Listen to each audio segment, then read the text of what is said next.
No hate to the state of Indiana or the city of Bloomington, but ain't nobody trying to go to Indiana University.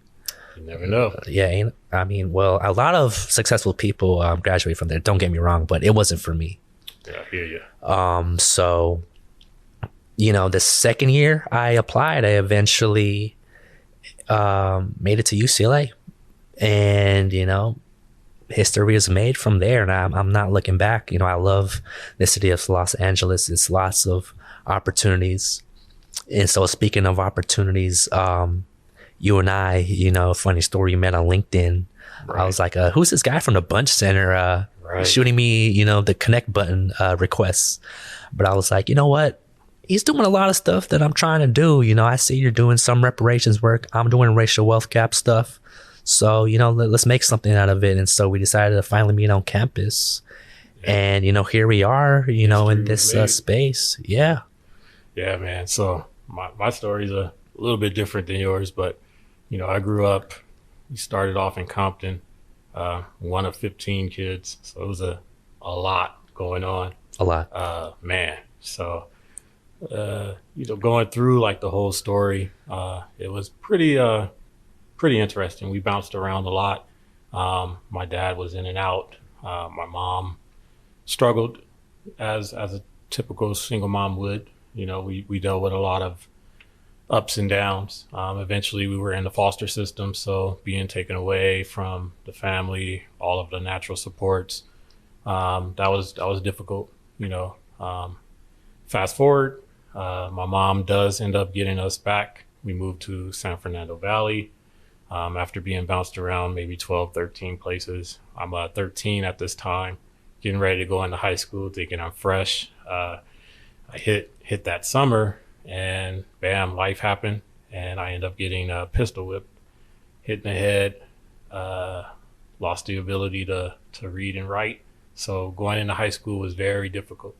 But, I didn't want to jeopardize anybody else, especially my siblings. We already went through enough.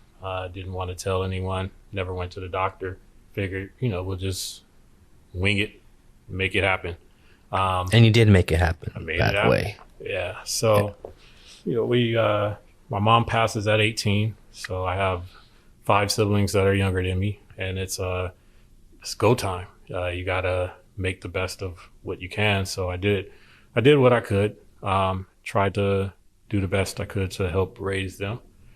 And then I had to move on, and I moved to Arizona. My older brother actually started a company out there. So I started working with tribal government and ended up doing some social work stuff that inspired me to get into school. So my first graduation was actually college. That's the first time I actually graduated somewhere.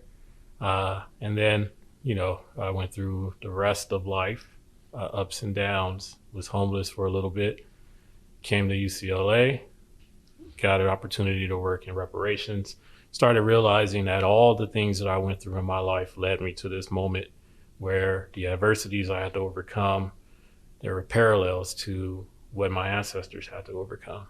And it just made everything in life worth it.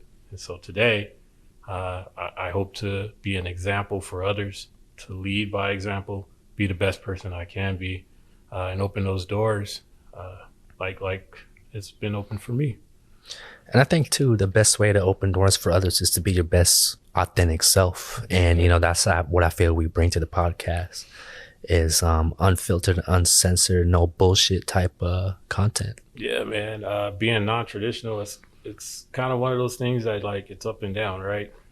You do look at yourself and you're like, man, I'm much older than everybody else. But then I start thinking, man, I got a lot more wisdom than these ninjas out here. So I think too, we waste a lot of time thinking we're too old and we got so much time left. Yes, life ain't promised, but you got to take advantage of all the time you have during the day, because you audit that and you find out there's a lot more that you could do with the little that you have. Yeah, so I'm telling you, to be completely honest, when you go through as much adversity in life that I went through, I think you just realize that every day is borrowed time. So you just do the best you can with the time that you have, period. Every day I lay my head down, I know that I did everything I could to try to make this world a better place. Um, and that's the only thing I can do, just try to lead by example again and be the best person I could be, regardless of how I'm feeling. It could be one of the busiest days in the world and I could feel like crap, but I realize that things are bigger than me and it's not just me alone. There's reasons why everything happens, and again, it's all about trying to be the best example you could be with the time that you have here. I think that speaks to why we even started this whole G'd Up University thing, is to be able to speak to the voices of, not just communities of color, but also tailoring that for folks who have been through college or are going through college, because college ain't an easy thing. And we can all speak to that. Yeah, I mean, like I'm hoping that people don't think that just because you're older you can't go to school, or because you're a non-traditional candidate that there's no opportunity. There's always paths forward. You just have to be willing to trust yourself and actually take a leap of faith and actually go for it. That in itself could be very difficult, especially from where I come from. Taking a leap of faith is never one thing that you think about. You try to think about how you're going to eat dinner.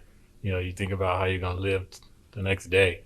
So thinking that like school is even an option and that you can actually make it, and it's possible that you can graduate, that's far-fetched. And it was far-fetched for me, but I knew that I had to do it if I was going to encourage other people to do it. So I'm glad that I made it here, because then I met you. We were able to link up, do this incredible podcast, meet some incredible people, and hopefully inspire other people to do more.